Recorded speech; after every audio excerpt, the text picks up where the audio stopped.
First off, the focal point of this is the 20th anniversary of the album Chasing Daylight. And you had a post just a couple of days ago where you wrote front to back, this is your favorite Sister Hazel album of all time. And you guys have like 13, 14 albums. What makes this your favorite? Oh, wow. Right off the bat, big question. Um, well, obviously the collection of songs, but more than that, I think it was kind of where we were in our career, and the creativity that we had as a band, the collaborations with the writing. I feel like we were really strong, and we just come off of Fortress, which was our second record under Universal Records, and toward that record, and then we actually parted ways after that record with Universal. So this was our first independent record, and it was the first. There was a freedom that came along with that. That it was just of how we started Sister Hazel, where there were no rules, and then all of a sudden, with the big machine, there were, and there was expectations, and your your first record is, even though Somewhere More Familiar, which was our first national release, was not our first record. We made a record before that, eponymously titled, and we recorded that in Gainesville, mostly in a.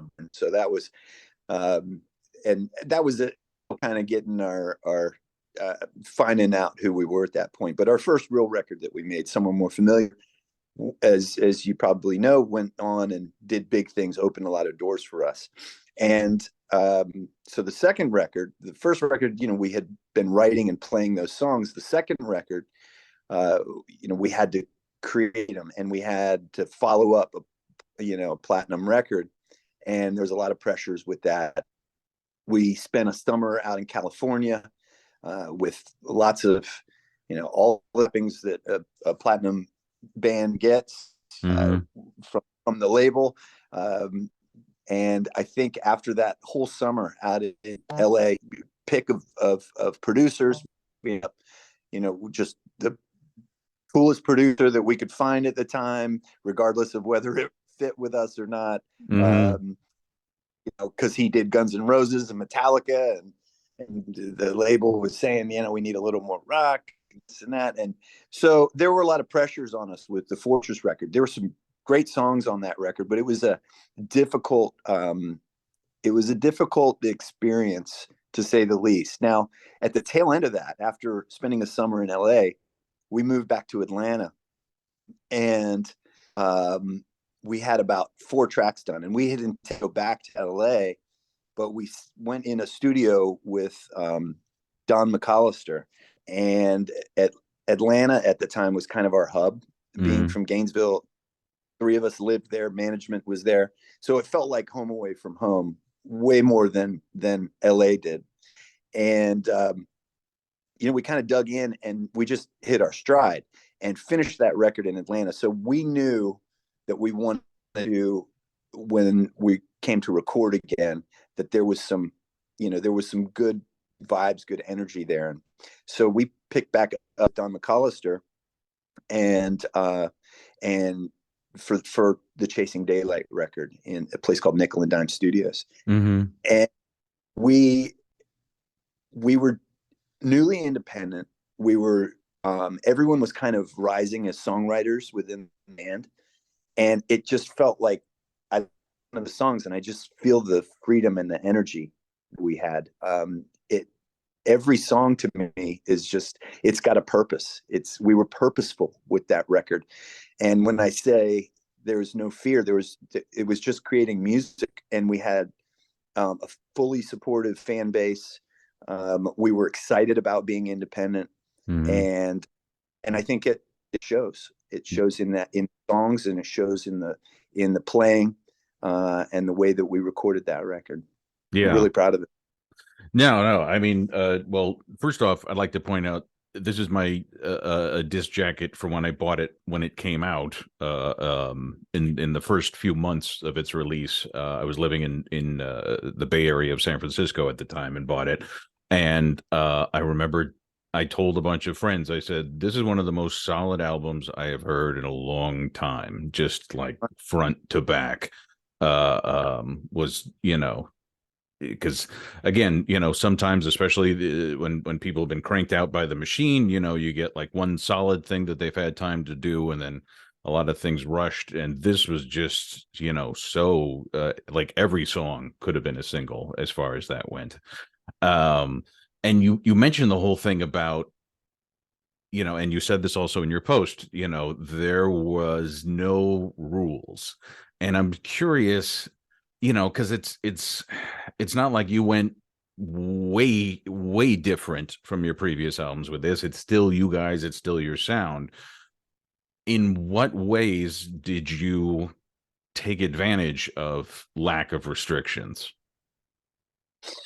Um, well, I think that when we wrote, we weren't writing with anything like specific in mind. We were writing about just our experiences and where we were in our lives. And there's an honesty to that it just didn't feel forced. It felt Mm-hmm. very natural, very authentic. And, to be at that stage in your career and have that feeling within the entire band and organization, and support from our fans, it was kind of a unique period. And yeah, there were just we didn't feel any restrictions. Nothing felt cumbersome, and it was just flowing. We had flow and an energy. Mm-hmm. Yeah, and you wrote a number of lyrics, or credited with co-writing a number of lyrics and music on this album. One of the songs that I especially love is the song "Everybody," which has one of the more unique lyrics for a love song, in the sense of like a junkie to a rush, I trade my mama for your touch, which which I thought was hilarious. Um, and I'm curious, is that one of your lines? Was that one of Ken's? And do you remember how that one came about? I do. I do. In fact, to this day, Ken says that we wrote the majority of that song in his hot tub. Now, I don't think it's true, but there is something that about that line that I think we might have been in the hot tub when we wrote it.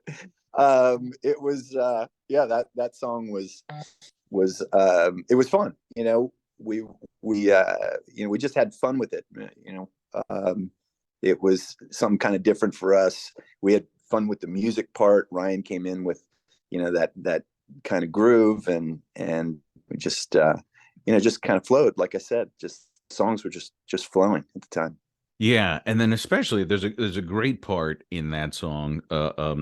Now switching over musically speaking, where it kind of breaks down. Most of the band kind of steps back. It's just bass, kick drum, hi hat, and then maybe some guitar with you're mirroring. I can't tell, and I'm Yeah, wondering how that came about, because it's just this, it's this cool groove. And I also have the DVD that followed with the concert, where it's just this, it's got this great energy when you go into that, and you kind of, your bass work kind of comes to the forefront at that point in the song. yeah. Thanks. I will tell you that it actually we our walkout song at the time for a time for the Fortress tour. I mean, the song we would walk on to was uh, Jackson 5.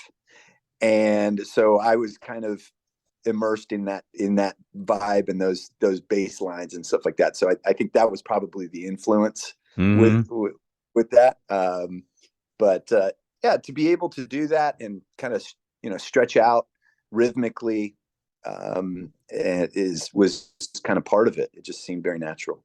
Yeah. And I say this over and over again in interviews, but I encourage people to get either the disc, or you guys are releasing a limited edition vinyl copy of this album, because especially to hear your work, the bass work, that really comes through on really good recordings, whereas it gets a little lost in streaming and the low quality of those.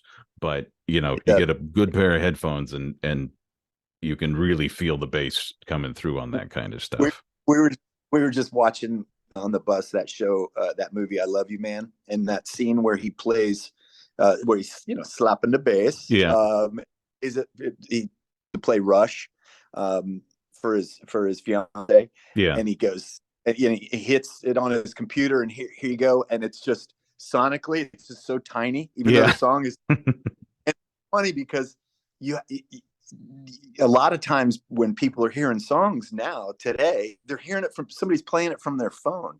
So the yeah, sonic fullness that comes in, from sitting in headphones or in your car, you put a CD in your car, or your it doesn't come across, which arguably has kind of changed, music a little bit, to how people are recording stuff, what's important to people. But yeah, there's a lot of, sonic fidelity, that that we, I think, hit on the mark on this record, and it definitely will come through on vinyl on a good system. So we're excited to release that. It's a double vinyl because all those songs wouldn't fit on just one. So yeah. yeah. No, that's going to be awesome, and I encourage people to go that route to get the full experience. Um, so while we're on the topic of the bass, the stereotype is it's rare for someone to say, I'm going to be a bass player. So many occasions it's all right, I was a guitarist, but it's hard to find gigs as a guitarist. And then I took one lesson on the bass and I was suddenly in a band. I was curious, the path for you. Did you choose the bass? Did you come to it via the guitar? No, I started on bass, but it was just because. So I had a background in piano, so Okay. I had chops and some rudimentary understanding of scales and what my left hand did, and what that was in the song, and there was some buddies that had a band, and it was just it was cool to hang out with them and to watch it. And they didn't like their bass player. And one day he left early or something, and I was just hanging out.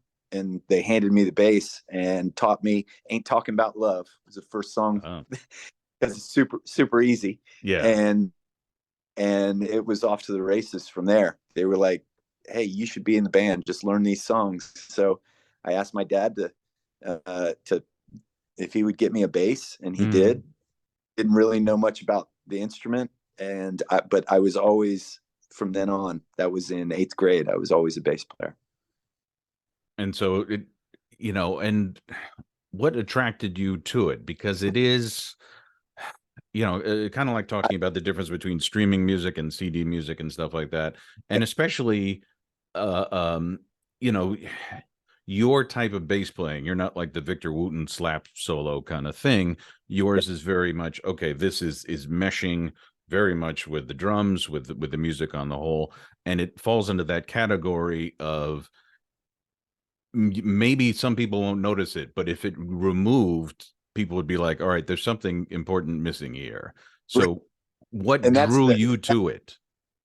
yeah, it's that role. I think that's kind of my role in the band, and in anything. I mean, I'm a team guy. I've always worked better on a team in sports and everything, and I've always been kind of a utility guy, a bridge.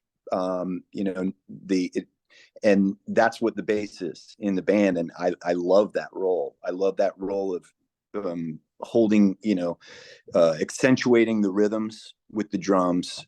I mean, my what I would say to any bass player out there that's getting started, or even that's been doing it and likes to solo and this and that, you want to be in a band, watch the drummer's foot and tune into it and play in and around it. And then you're bridging that with the top end instruments, the guitars, the keys, and you're exactly right. When you start noticing bass, it's probably likely, depending on the project you're in. But in Sister Hazel and the kind of songs we write, it should just be a feel. thing, and when it's not there, you'll miss it. But if Mhm. you're hearing it too much, you're probably overplaying.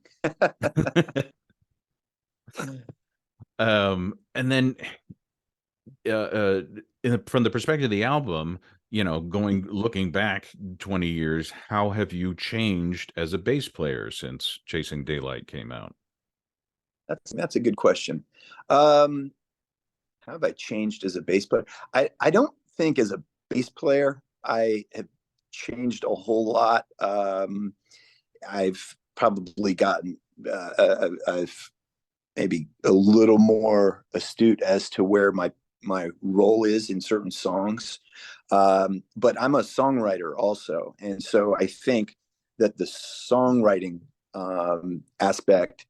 I mean, I write on piano and acoustic guitar. I Okay. don't on bass, just the way that I write. So the songs that that I bring in are not necessarily bass centric songs. I bring that in afterwards to to add to it and to I'm in a band with where I understand what the role is, and we've got great singers with harmonies, and we've got a great lead guitarist, and so I'm part of the rhythm section.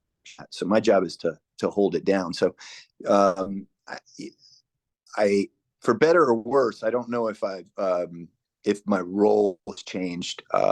It's really song specific. It really, Mhm. as the song comes in, what does it need? So I guess I've gotten to be a little more aware of that, a little better at that. Mhm.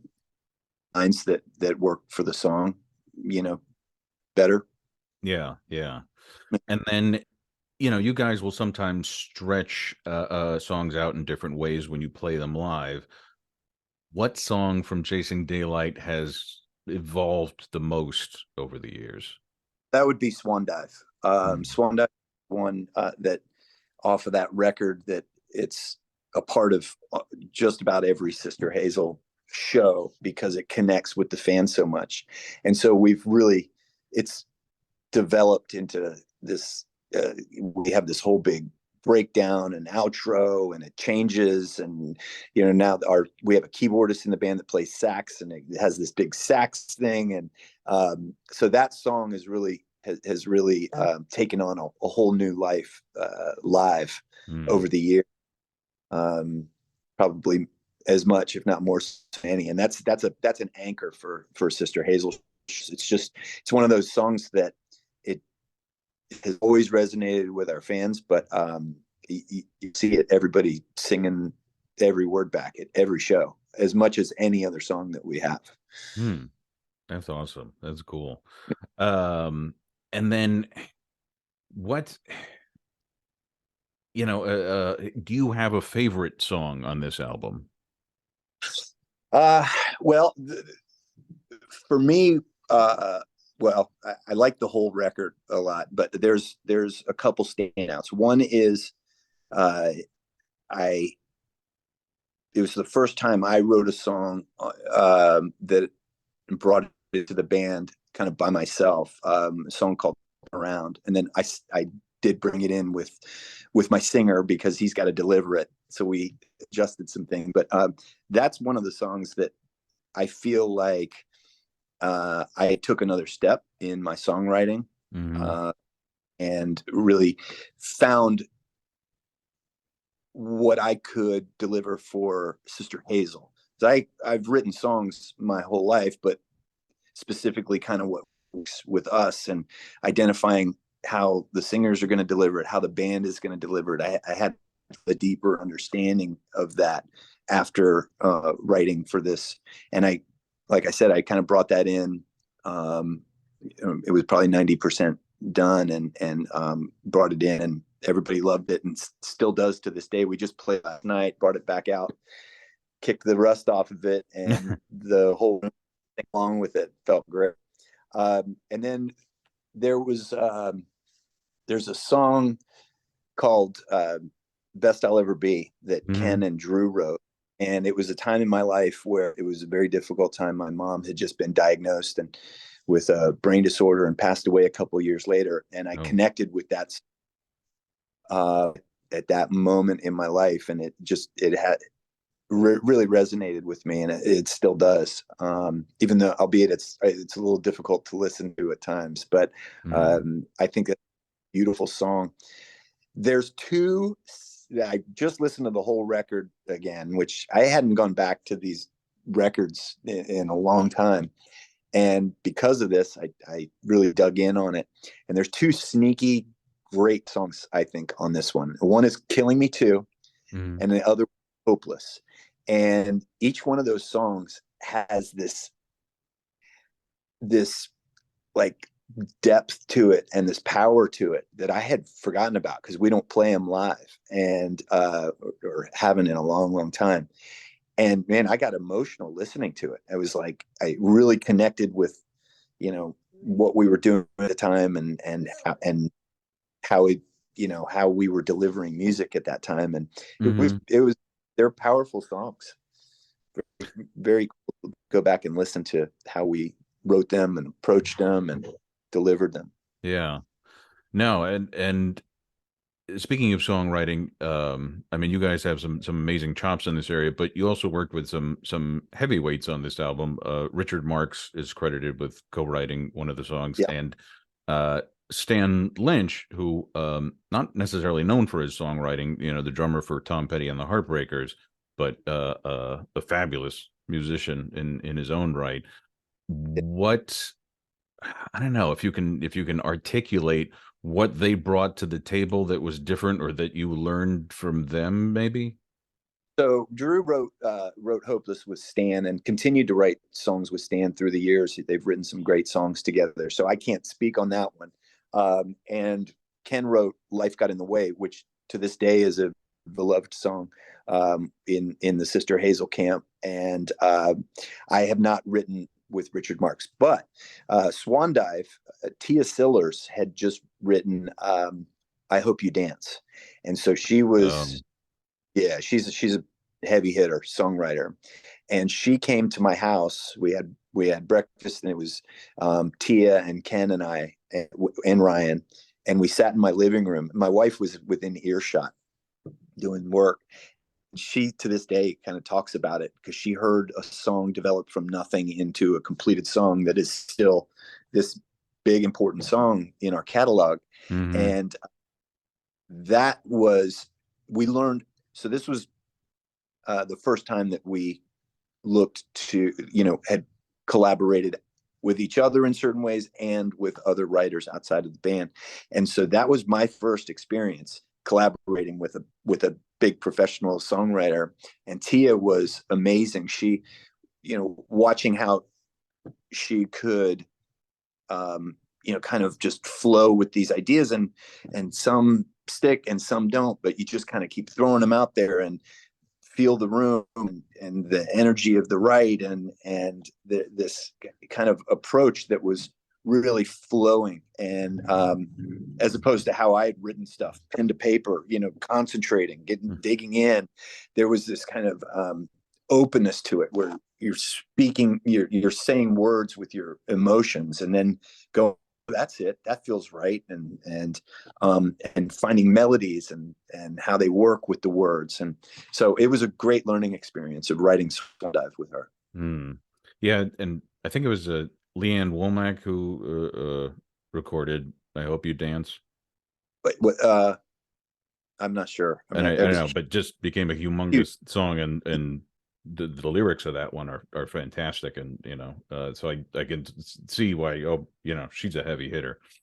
Yeah. Um, to veer a little off course.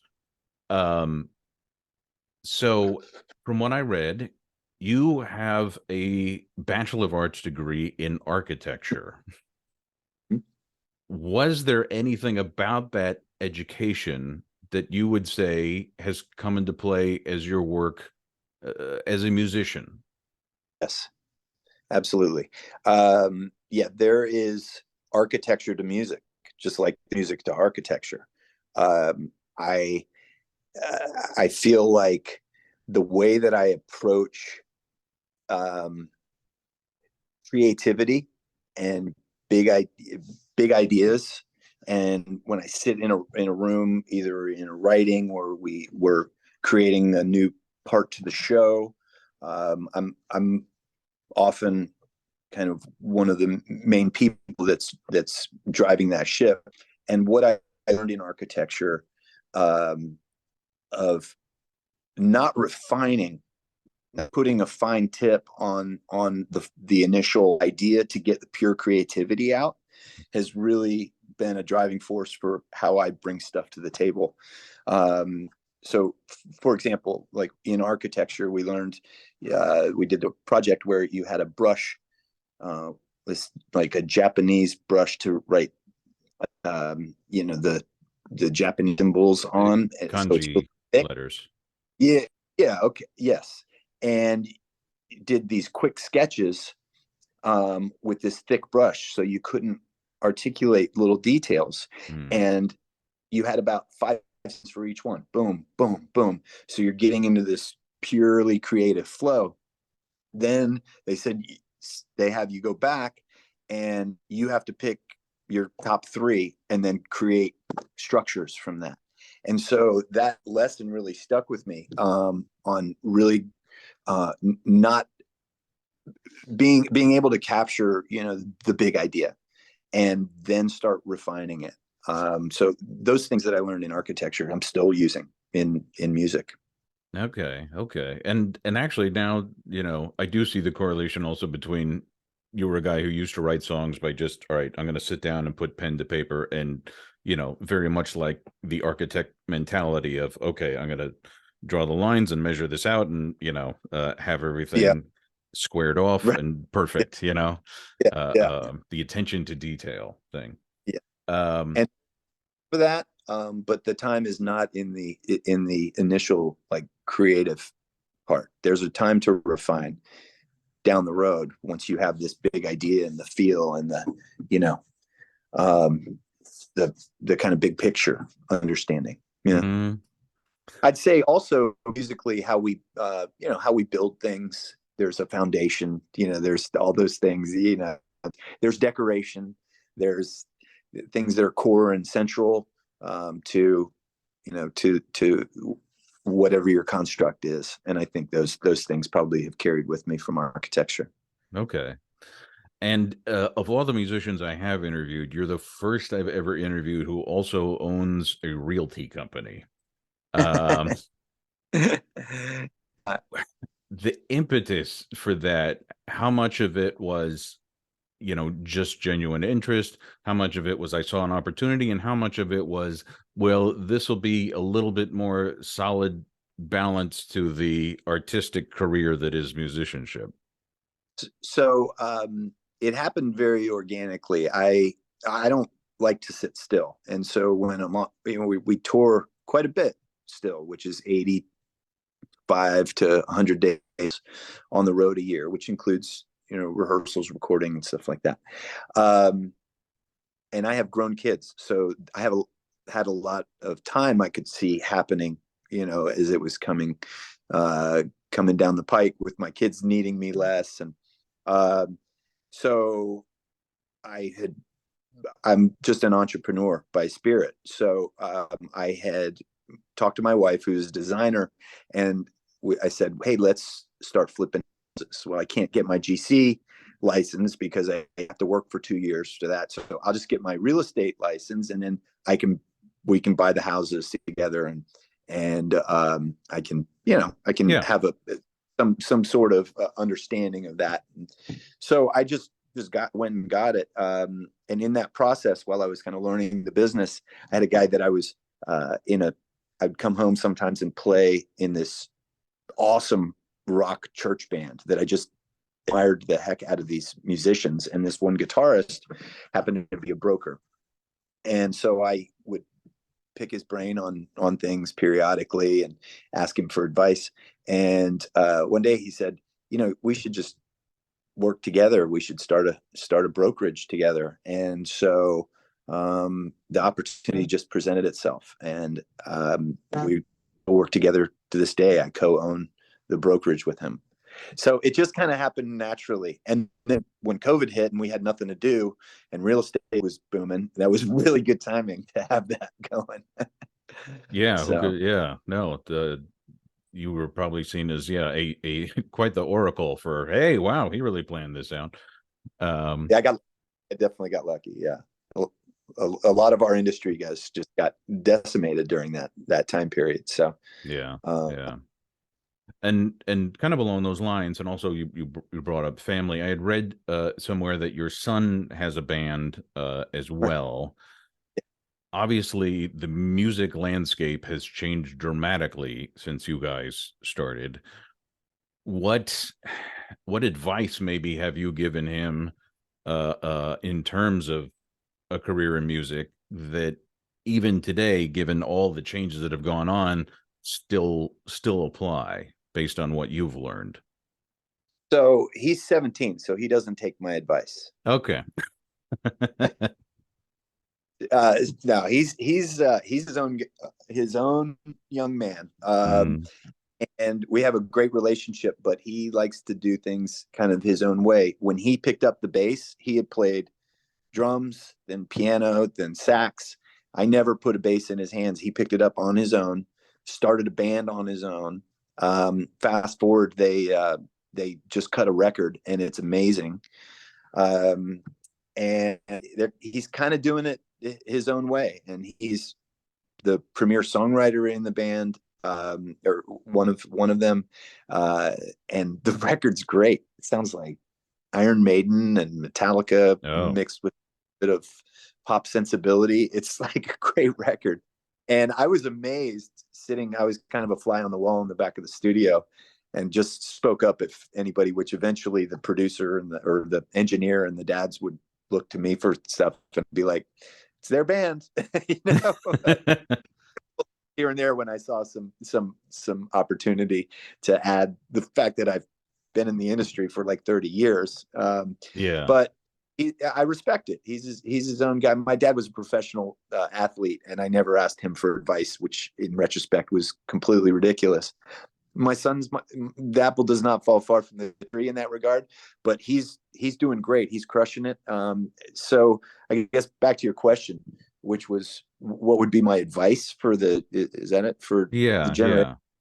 yeah. Um, my advice would be, aside from get good at your instrument, whatever it is that you're doing, get good at it, um, and and be authentic with whatever you're delivering, um, and don't get sucked up into the world of here. This is I'm trying to get famous, or I'm going to do this so I can get this many users on TikTok or viewers on TikTok, or that, because all that is just it's just it's white noise. It's stuff to distract you from the real reason that you hopefully got into it for, which was to create art.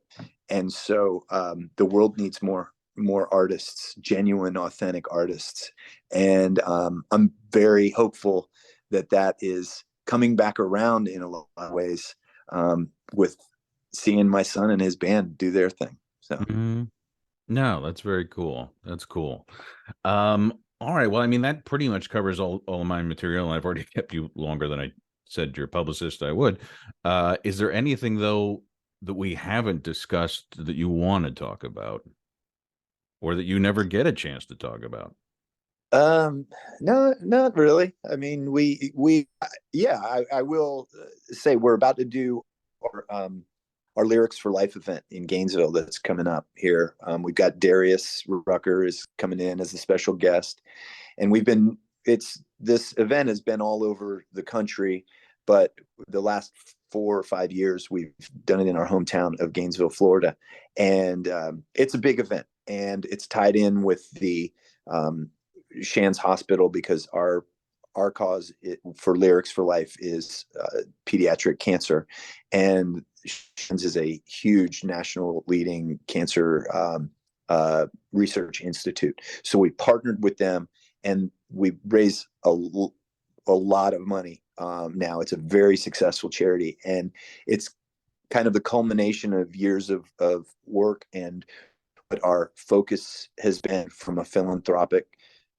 standpoint, and it's really a big part of the why for us. When you have something that's having that profound of an impact on not only the community, but on the reach has been really large, and it's very purposeful. It gives us drive to keep doing what we're doing. And so when you talk about a why, which needs to be central to what it is that you do, Lyrics for Life and our charity foundation is a huge why and driver for Sister Hazel.